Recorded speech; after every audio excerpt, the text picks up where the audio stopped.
Dalam Al-Quran surah At-Taubah 86, orang yang selama hidupnya yang tidak pernah sholat, kalau dia meninggal tak usah disolatkan. Enggak, kalau Al-Quran itu hitam putih ya. Yo enggak. Abu-abu dah tu. Ada abu-abu tu. Karena di sana bahasanya wala. Ya, At-Taubah 86. Bismillah. Wala tusalli ala ahadi ma minhum matan abada. Lam pertama, larangan. Dan janganlah sekali-kali kamu salatkan minhum, mereka ini, matan, mati, abada, selama-lamanya. Itu tidak boleh itu. Ini tidak boleh disalatkan. Yang kedua, wala taqum ala qabrihi. Larangan kedua, jangan tagak di atas kuburannya. Ulama tafsir menyatakan tagak di atas kuburanku, biasanya awak sebelum pulang tu siap di kuburan kan berdoa dulu. Talakin lah gitu atau doa dulu. Enggak usah. Siap kuburan capek, cabut. Wala taqum ala qabrihi.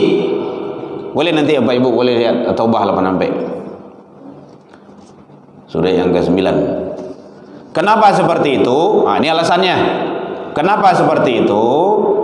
Innahum kafaru billah wa rasulih. Dia telah kufur, kafir kepada Allah dan Rasulnya. Wa matu wa hum fasiqun. Fasaqa, hurufnya fa sin qa, fasaqa. Dia mati dalam keadaan fasiqa.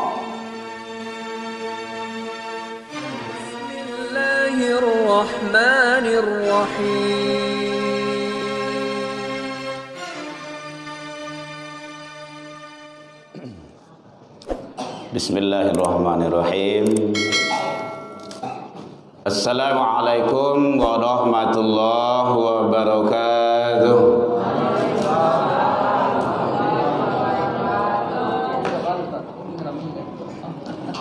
Alhamdulillahilladzi hadana wa li hada wa ma kunna linahtadiya laula an hadanallah. Asyhadu an la ilaha illallah wahdahu la syarikalah wa asyhadu anna Muhammadan abduhu wa rasuluh sallallahu alaihi wasallam alladzi akhrajan nas minadh-dhulumati ila nur wa yahdihim ila siratal mustaqim. Amma ba'du. Puji dan syukur kembali kita ucapkan kehadirat Allah Subhanahu wa taala. Alhamdulillahirabbil alamin. Biidznillah wa qadarullah. Dengan izin Allah, walau dalam situasi agak dingin, hujan tadi turun, rahmat dari Allah, kita masih bisa hadir melangkahkan kaki datang ke rumah ibadah ini. Mudah-mudahan ini adalah sesuatu yang bernilai lebih di sisi Allah hendaknya.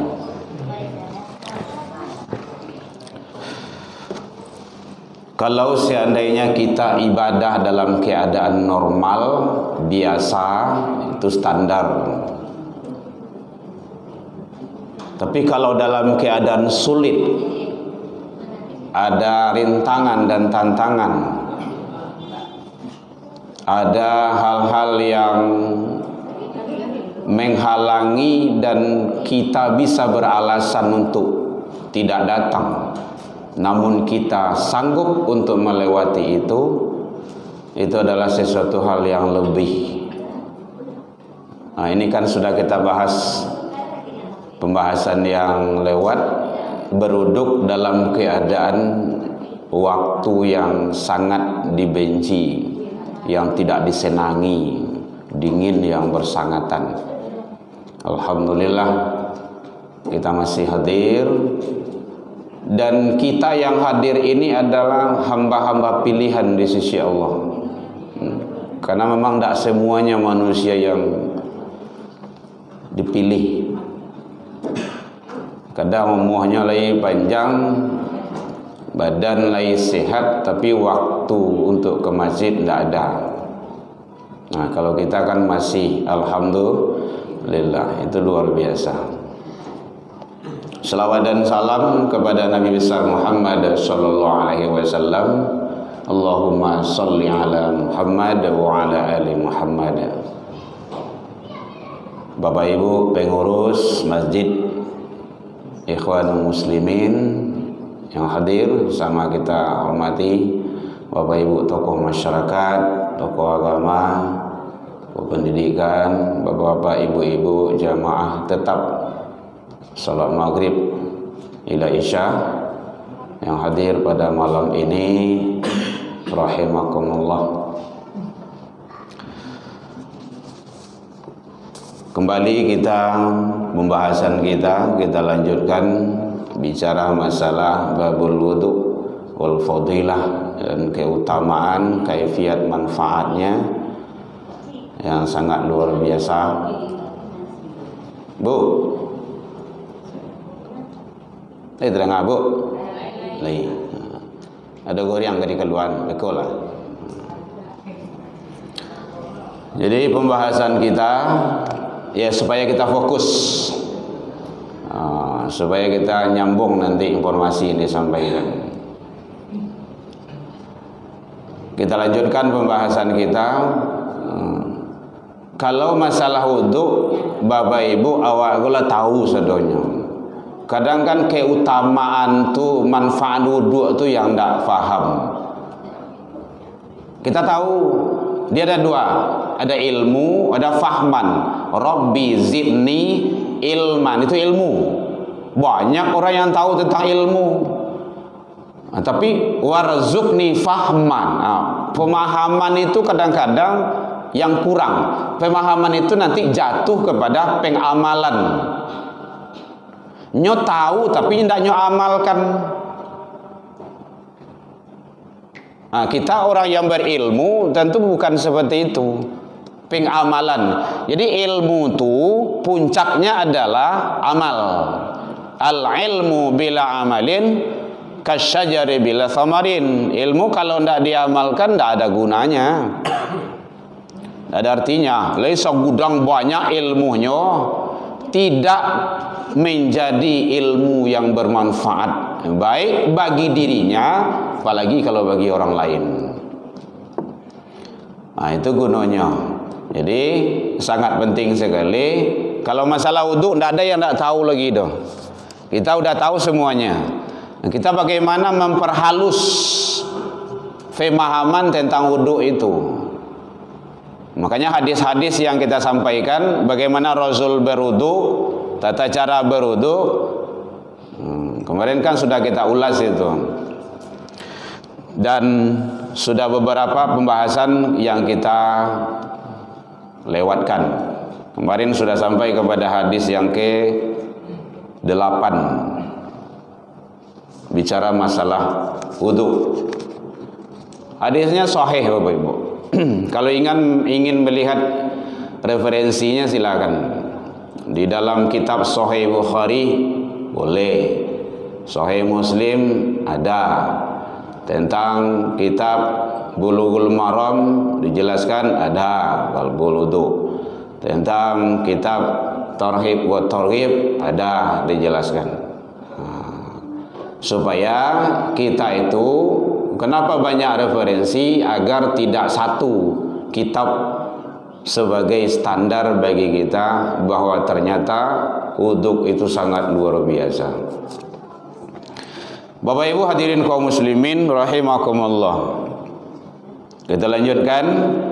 Jadi kemarin terakhir, belum kita melaksanakan sholat ibadah, baru berwudu, dosa kita sudah diampuni oleh Allah.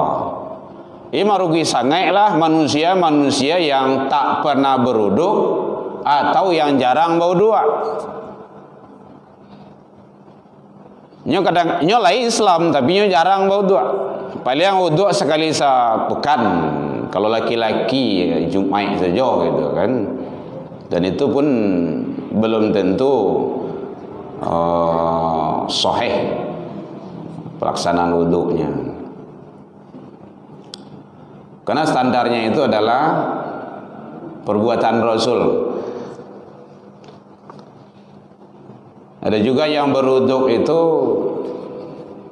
acak-acakan, kadang lay wudhu, kadang tidak sempurna, basuh tangan sampai sikosnya, tidak lebih buka gitu, disorot di televisi, contoh kayak gitulah. Akhirnya menjadi pembicaraan heboh loh di media massa. Nah, awak public figure loh, itu kan merusak Islam. Lebih baik tidak. Banyak yang bisa dilakukan. Jadi belum melaksanakan ibadah, kita sudah mendapat ampunan dari Allah Subhanahu wa ta'ala. Karena dari seluruh anggota wudhu yang kita basuh dengan air wudhu itu, dosa berjatuhan, berguguran. Alhamdulillah, Bapak Ibu, awak lahi muslim, lahi orang Islam, setiap saat kita diampuni oleh Allah Subhanahu wa ta'ala. Maka teman-teman yang kita yang non muslim itu kan selalu hidupnya bergelimang dosa. Tidur pun dia dalam keadaan berdosa. Tidur pun dalam keadaan berdosa. Jadi beruntunglah Bapak Ibu. Mari bertahan kita selalu. Jadi kalau ada anak cucu, anak menikah, jangan cari jodoh di luar Islam. Nyodoh tuh dia ingin harato kekayaan, gagah, cantik, gantengnya, akhirnya nikahkan anak cucu jo luar dari Islam. Tidak boleh, dilarang. Wala tunkihul musyrikati hatta yu'min. Lam di sana larangan itu, tidak boleh. Hatta yu'min, ada kata hattanya, sebelum dia beriman. Jadi kok kamu nikah itu Islam dulu. Hadirin kaum muslimin rahimakumullah.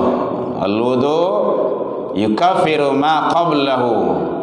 Jadi amalan wudhu itu adalah meleburkan dosa-dosa yang kita lakukan sebelum kita melaksanakan ibadah.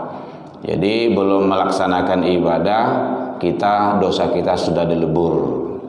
Makanya penting wudhu itu. Wudhu itu tidak wajib Bapak Ibu ya.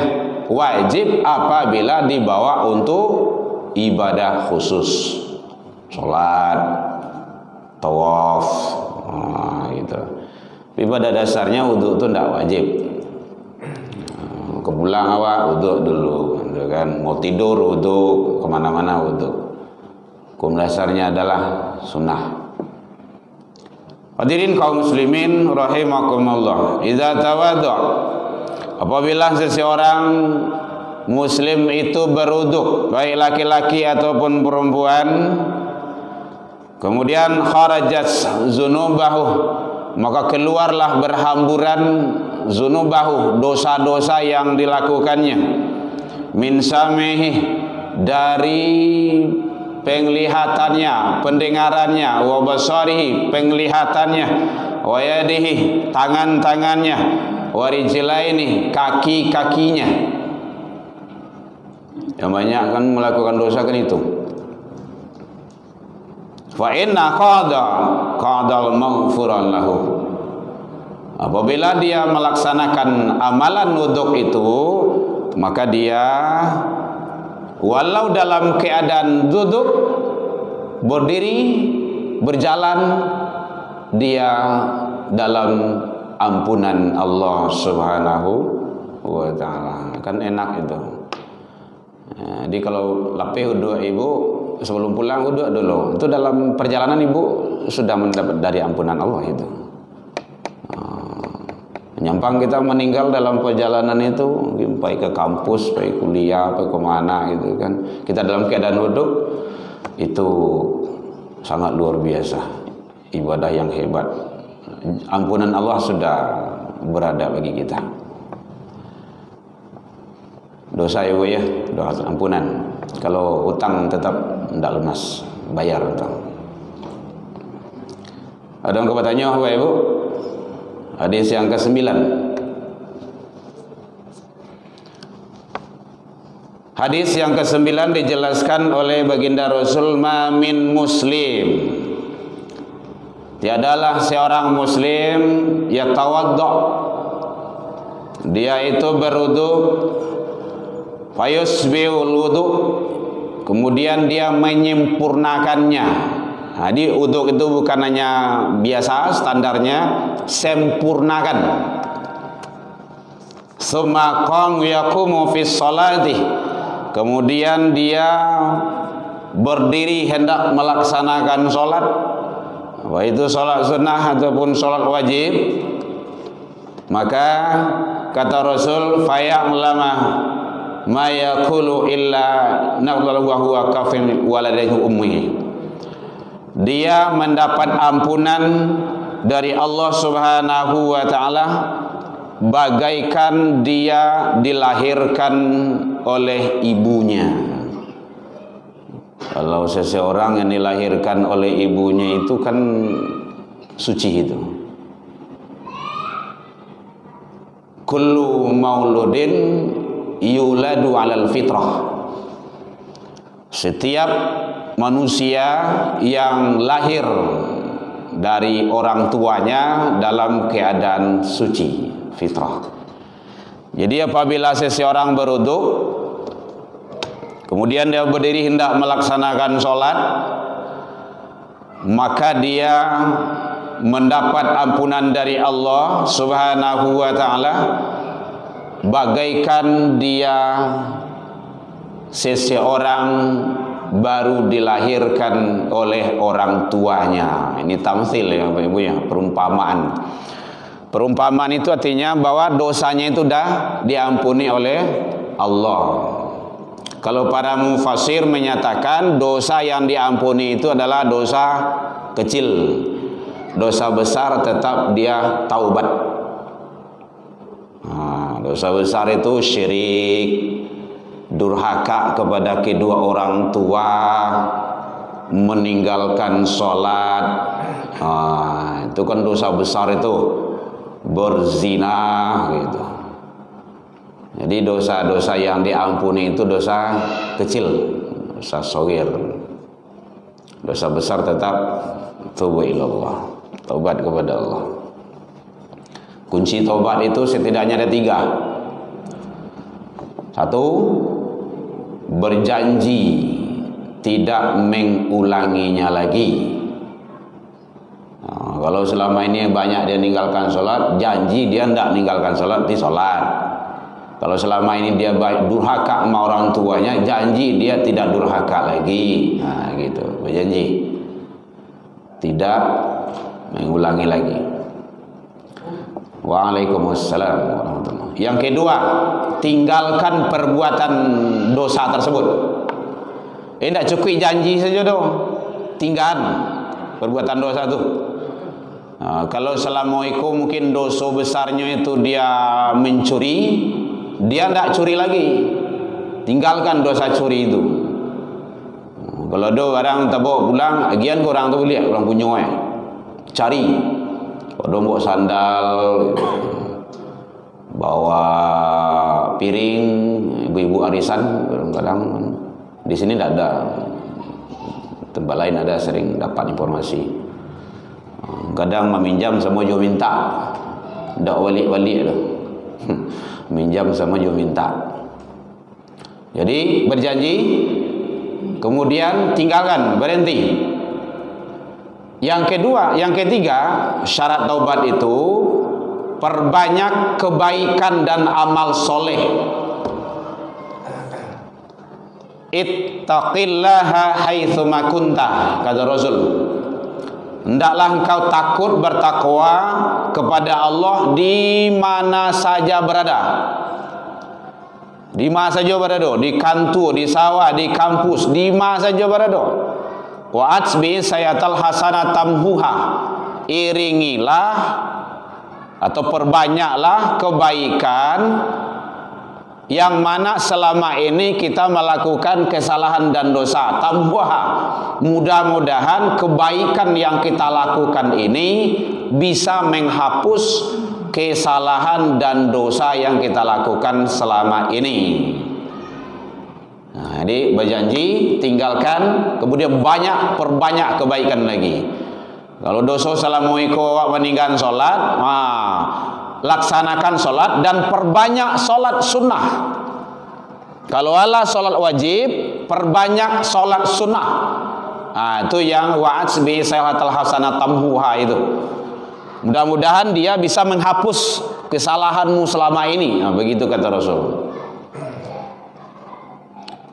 Karena tidak ada langkah yang lain kecuali adalah perbanyak amal soleh. Jadi kalau dosa kita lakukan selama ini, tinggalkan dosa dan perbanyak amal soleh, Karena sertifikat penebus dosa tidak ada dalam Islam. Ijazah penebus dosa itu tidak ada dalam Islam. Belilah sertifikat dulu untuk penebus dosa, tidak. Dalam agama lain tidak tahu kita, tapi dalam Islam tidak ada. Dalam Islam itu adalah taubat. Taubat yang paling ringan istighfar. Astaghfirullahaladzim. Atau yang panjangnya alladzi la ilaha illa huwal hayyul qayyum wa atubu ilaih. Atau yang panjangnya lagi sayyidul istighfar, boleh. Allahumma anta rabbi la ilaha illa anta khalaqtani, dan selanjutnya boleh. Kalau tidak hafal bagi Bapak Ibu, yang panjang itu dalam handphone, kalau itu HP itu Android itu buka saja nanti sayyidul istighfar gitu kan. Nanti ada ambil apanya yang fotonya itu bisa disimpan itu, bisa dihafal gitu. Atau dalam buku-buku tuntunan sholat ada itu. Perbanyak istighfar, karena memang kata Rasul seperti itu. Orang yang melakukan kesalahan dan dosa, kata kuncinya adalah istighfar, kemudian tinggalkan perbuatan dosa tersebut dan perbanyak amal soleh. Bahkan kata Rasul, man qalaha minan nahari, siapa yang beristighfar kepada Allah pada pagi hari, siang hari, mukinun, dengan penuh keyakinan, hakul yakin, wa mutu, nyampang ditakdirkan Allah meninggal menjelang sore hari, fahuwa dakhalatil jannah. Istighfar awak pagi hari, makanya siap sholat subuh itu Bapak Ibu istighfar. Mangqalaha minan nahari, istighfar pada pagi menjelang siang itu. Kalau lebih rancak, kalau tidak ada kegiatan, apalagi bapak-bapak, ibu-ibu yang awak ala pensiun ke, tidak banyak karajoh lah doh.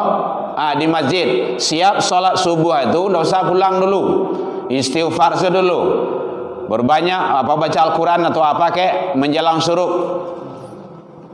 Itu caranya. Karena syuruk itu sangat luar biasa. Itu tamah, hajat tamah, itu pahalanya sama dengan ibadah haji itu. Dan orang banyak tahu, kadang tidak mengarajuan, atau memang tidak tahu. Jadi pahalanya sangat luar biasa di sisi Allah. Wa man qala minal lail, siapa yang istighfar pada malam hari, maghrib, perbatasan maghrib jelang malam, mukinun, dengan penuh keyakinan, wa mutu, nyampang ditakdirkan Allah meninggal menjelang pagi hari, fahuwa dakhalatil jannah, maka dia berhak masuk surga. Awak meninggalkan di antara dua tu nyoh, kau nak siang malam. Sanjo Pak Ustaz, sanjo tu kan masuk siang juga tu. Gitu. Jadi oleh sebab itu, tidak lain bagi kita adalah hanya mengharap ke Allah satu-satunya. Tidak ada artinya kita hidup bergelimang harta, tahta, kedudukan, anak, istri, kekayaan dan segala macamnya, kalau tidak ada kita ibadah. Lagi sholat. Nah, ntar lagi kita akan sekarang udah Rajab ya, Pak ya. Nah, kita akan peringatan Isra wal Mi'raj. Sholat itu penentu seseorang hamba di hadapan Allah. Salamai enggak salamai, sukses enggak suksesnya adalah sholat. Makanya sholat jangan sampai ditinggal. Nah, tolong sampaikan kepada anak-anak cucu-cucu awak, sholat jangan sampai tinggal. Kalau awak tidak sempat naik haji, umrah, piti tidak ada, masih dianggap sebagai orang Islam. Zakat kadang bayar, kadang tidak, masih dianggap sebagai orang Islam. Puasa kadang-kadang bolong loh, masih sebagai orang Islam. Kalau tidak sholat, kafir. Tidak ada tawarnya itu. Man tarakas sholah, sia yang meninggalkan sholat, faqada, ada qad di sana. Qad itu taukid, penguat. Maka sungguh dia telah kafir. Jadi sholat itu berjeleh-jeleh. Bahkan Rasul saja dengan anak kandung seorang, Fatimah, sholat. Sholat sayang. Saya Rasulullah, bapakmu, tidak bisa besok menolong di akhirat kalau engkau tidak sholat. Sholat. Rasul Joanak kandung seorang. Nah, makanya berjaleh-jaleh awak Joanak awak sholat. Biarlah kini mati-matian berpayah-payah awak dulu menjalang inyuta biasa dari ketek. Nyo kadang-kadang kan banyak je berkilah. Oh nyo ketek baru pas. Nyo alui baru. Ndak kawa ado. Iyo ndak ba ado. Nyo sampai gaek sun malih sembayang rumah. Ndak percaya sebuanlah. Lah kuliah suruh sembayang solat. Babusa-busa mulu awak ngece itu. Kadang ini juga kadang metu ka awak ge. Banyak ini kok. Kenapa? Dari kecil dak dibiasakan. Jangan anak langsung disalahan. Dah nak mau sembahyang, dah nak mau salatnya ustaz. Wah, dari dulu awak salah. Teknis pendidikannya tu. Makanya insya-Allah jaleh-jaleh awak. Salat. Muru auladakum bis salah. Suruhlah, perintahkanlah anak-anakmu mendirikan salat. Wastabir alaiha, sabar di situ. Nah, sabarnya kadang awak kan tak sabar gitu. Deh, lah panik awak dia menyuruh kan, bayang nanti ya. Dah sembayang je dah. Ndak ada cerita panik ndak ada dah. Karena awak ndak putus beranak tu. Sampai akhirat nanti ndak putus. Bu ya. Ada yang bertanya Bu? Boleh? Ya Pak. Menyimpang dari masalah sembahyang. Oh gitu. Ndak ada. Pokoknya jauh lah simpang ya. Oh iya Pak. Betul. Kalau mai pun mandikan mai. Ya. Dekat pani. Yo. Sudah aku langsung saya ke buat. Dan disalatkan bau hukumannya. Oh gitu. Ya. Itu ada sebab. Bang kok disalat di orang? Ayo kan itu tanya kalau sebagian orang mengikut. Ya. Tidak usah salatkan barang kek boleh karena tidak semayang saja. Oh gitu. Dia ada karanoe. Dia ada karanoe. Lah Pak. Itu saja Pak. At-Taubah 86p. Itu jawabannya itu mah. Dalam Al-Quran surah At-Taubah 86p, orang yang selama hidupnya yang tidak pernah sholat, kalau dia meninggal tak usah disolatkan. Awak calik lu Pak. Itu salah lu. Taubah 86p. Ndak, kalau Al-Quran itu hitam putih ya. Yo ndak. Abu-abu dah tu. Ada abu-abu dah.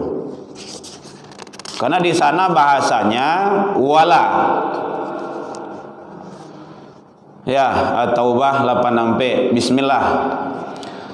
wala tusalli ala ahadi ma minhum matan abada. Lam pertama larangan, dan janganlah sekali-kali kamu salatkan minhum mereka ini matan mati abada selama-lamanya. Itu tidak boleh itu. Ini tidak boleh disalatkan. Yang kedua, wala taqum ala qabrihi. Larangan kedua, jangan tagak di atas kuburannya. Ulama tafsir menyatakan tagak di atas kuburanku, biasanya awak sebelum pulang tu siap di kuburan kan berdoa dulu. Talakin lah gitu atau doa dulu. Tidak usah. Siap kuburan capek, cabut. Wala taqum ala qabrihi. Boleh nanti Bapak Ibu boleh lihat Taubah 86. Surah yang ke-9. Kenapa seperti itu? Nah, ini alasannya. Kenapa seperti itu? Innahum kafaru billah wa rasulih. Dia telah kufur, kafir kepada Allah dan Rasulnya. Wa matu wa hum fasiqun. Fasaqa. Hurufnya fa, sin, qa. Fasaqa. Dia mati dalam keadaan fasiqa. Oh, bahasa Al-Qurannya fasiqa, bahasa Arab pasi, gitu. Pasi seno itu mah. Fasaqa. Fasik ini dia tahu, dia ngerti, dia faham malahan, tapi tidak mengerjakan. Malahan solat itu dijadikan cimeas pula. Cimeas, cimeeh, gitu. Bahasa wa cimeeh. Bahasa Minangnya ada cimeas. Mangalah solat doh, ndak ka kayu doh. Solat aja di kayu doh. Jadi kayu menggale. Solat tu panuhlah suruh dewa go tu. Nah, itu kan udah olok-olok itu. Kalau di dalam kitab para ulama menjelaskan dalam kitab-kitab hadis, orang yang mempermainkan dan memperolok-olokkan ibadah itu, memperolokkan agama, memperolokkan sholat itu dia kafir zimmi itu. Dia kafir itu. Bahkan dia dirajam. Jadi kalau merujuk kepada Al-Quran At-Taubah 86 itu Pak, seumur hidupnya dia tidak pernah sholat, atau malahan ada dia sempat mempermainkan ibadah sholat itu, cimeeh, itu dilarang oleh Allah. Ini asbabun nuzul, ayatnya jelas kepada, walaupun kepada paman Rasul yang hidup di zaman Rasul, di zaman Nabi, membela Islam, tahu dengan sholat, tetapi dia tidak Islam. Siapa tu Bu?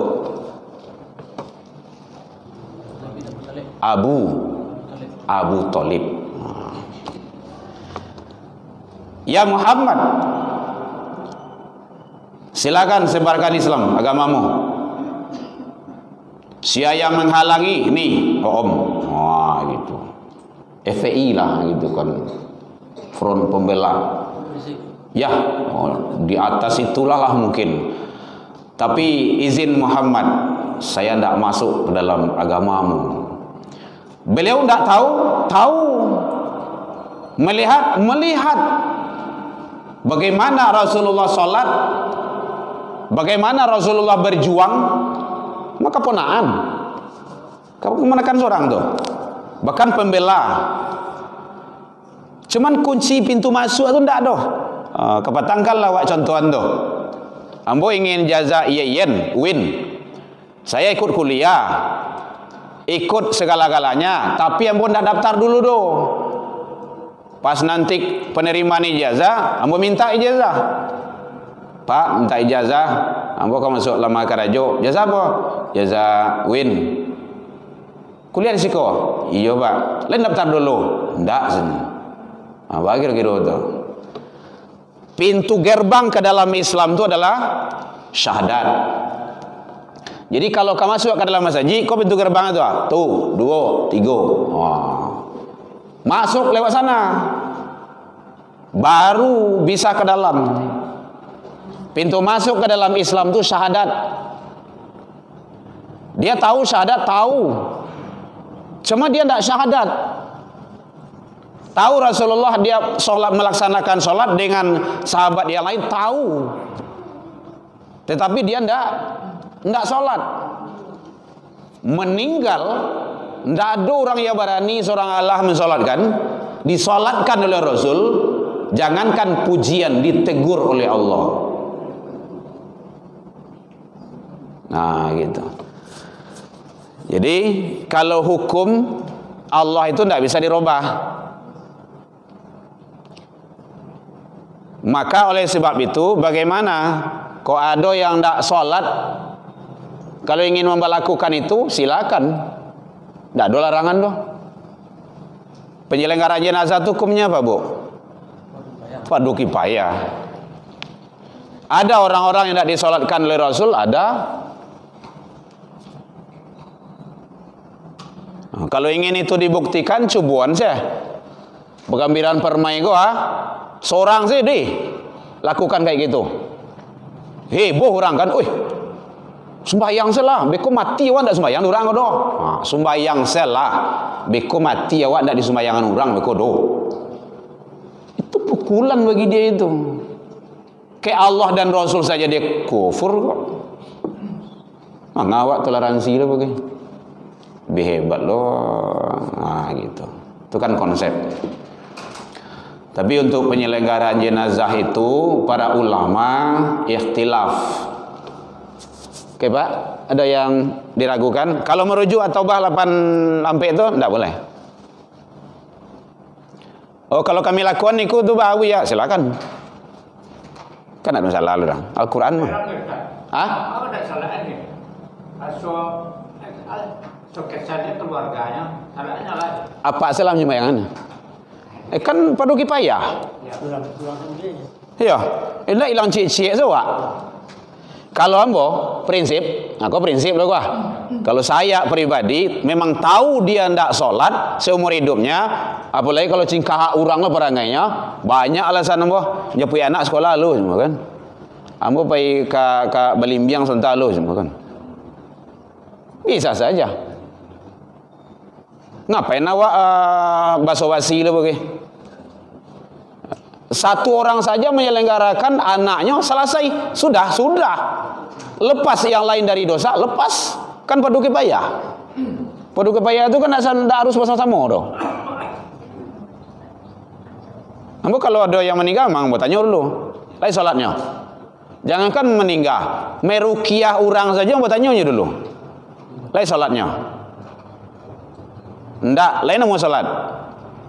Ya kalau ndak, udah bawa pulang lihat. Ndak bisa.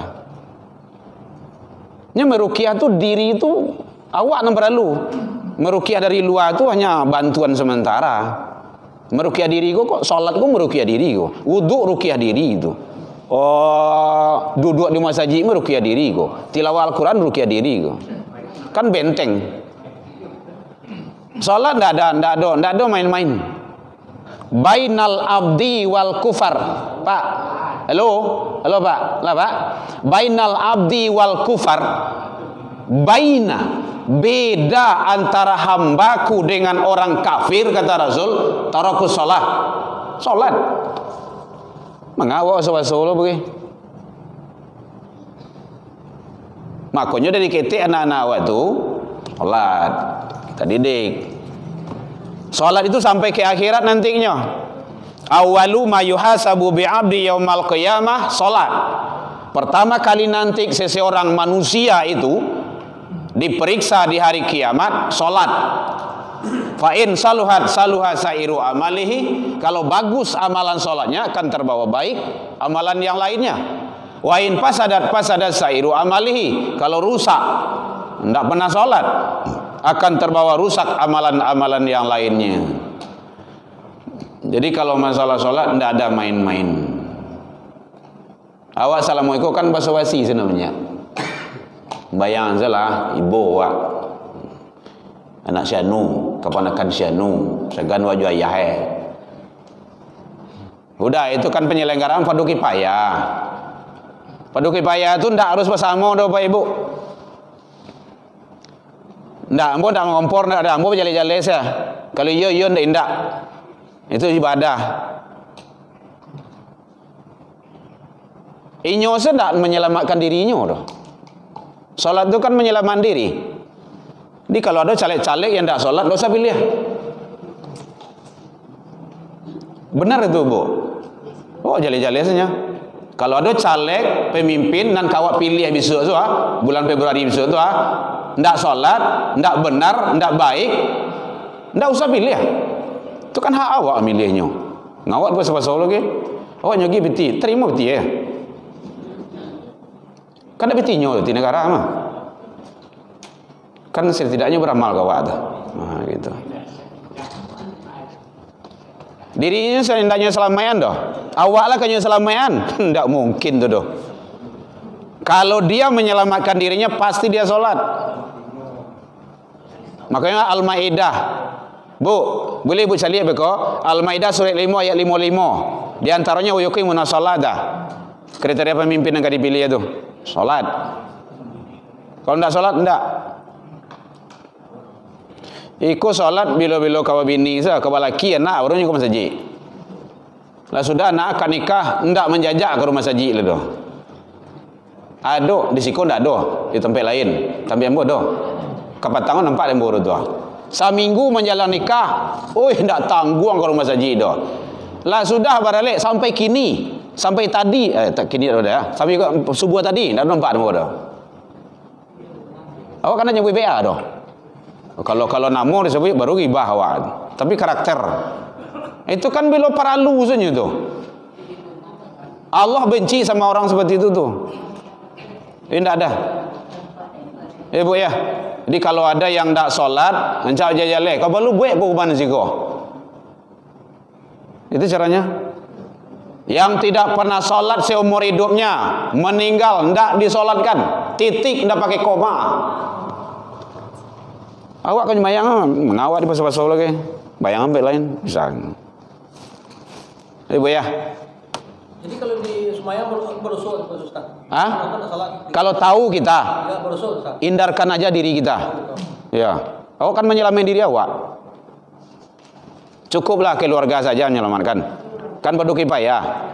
Fardu kifayah itu satu orang saja melaksanakan menyelenggarakan gugur kewajiban itu semuanya. Tidak ada yang sulit, tidak ada yang sulit. Kadang awak kan rasu, itu namanya mana? Pinyo tidak punya rasu doh. Kalau di Karjana waktu berusul Ustaz. Badoso wallahu alam, tapi nan jali awak was-was. Ambo secara pribadi tidak nyaman bodoh. Yo ukurannya orang tak tahu sholat tu tak bisa boleh. Enggak.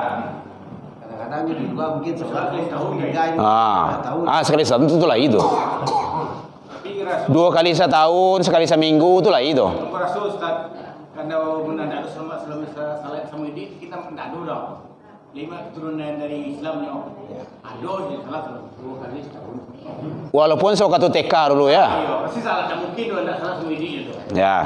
Para akhirnya orang tu pasti kelihatan. Tu balik kawak balik. Jadi mereka Balik kawak balik. Ya. Tapi ingat Bapak Ibu, penyelenggaraan jenazah itu hukumnya fardu kifayah. Fardu kifayah. Yang lain masih ada? Bapak Ibu. Jadi orang yang melaksanakan ibadah wudu sebelum dia sholat, sesudah dia sholat dalam keadaan wudu, maka dia bagaikan pahalanya seperti orang atau bayi dilahirkan dari ibunya. Berarti dosanya itu mendapat ampunan dari Allah Subhanahu wa taala.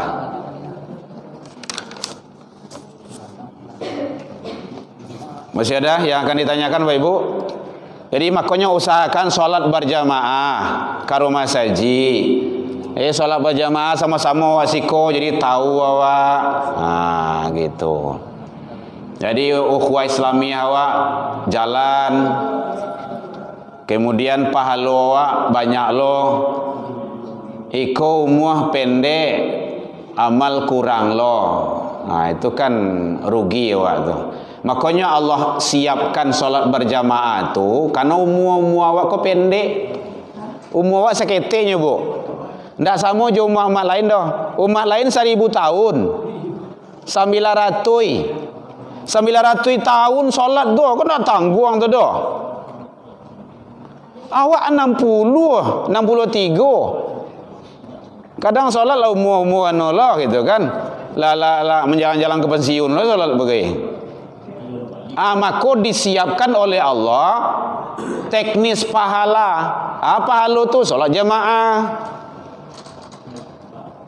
Solat jamaah tu ikut imam. Imam takbir, awak takbir. Imam ruku, awak ruku. Imam sujud, awak sujud. Tidak bisa kata awak dah. Imam ruku, awak tagak sabaru. Ulun selesai baca dah. Tidak. Itu jamaah nantangka nama tu mah. Imam lo sujud, awak di atas sabaru. Tidak bisa kayak gitu dah. Ada aturannya salat jamaah tu. Imam untuk diikuti. Baik Bapak Ibu, kalau tidak ada yang akan kita diskusikan lagi, mudah-mudahan jadi tentang solat jenazah yang meninggal tadi itu, solat jenazah hukumnya fardu kifayah penyelenggaraan jenazah. Indak benar awak ikut dari masalah dohnya salah saya si durang tu itu. Gitu kan. Jadi oleh sebab itu, tapi jangan hukum dimudah-mudahkan. Awak bisa sembahyang sedurang. Gitu. Tetapi ingat, satu dan sedetik yang kita lakukan tidak luput dan tidak lepas dari kawasan azab dan siksa Allah. Ma yalfadhu min qaulin illa ladaihi raqibun atid. Baik Bapak Ibu, alfu minkum ilal liqa lah setahun awak anda bersebut 2024 dulu 2023. Dimohon maaf tersinggung dekat naik dalam tuan dekat turun. Entar lagi kita akan melaksanakan ibadah yang agung, yaitunya bulan Ramadan. Mudah-mudahan Allah izinkan kita sampai ke sana. Wabillahi taufik wal hidayah. Wassalamualaikum warahmatullahi wabarakatuh. Ya Nabi salam alaika, ya Rasul salam alaika, ya Habib salam alaika, salam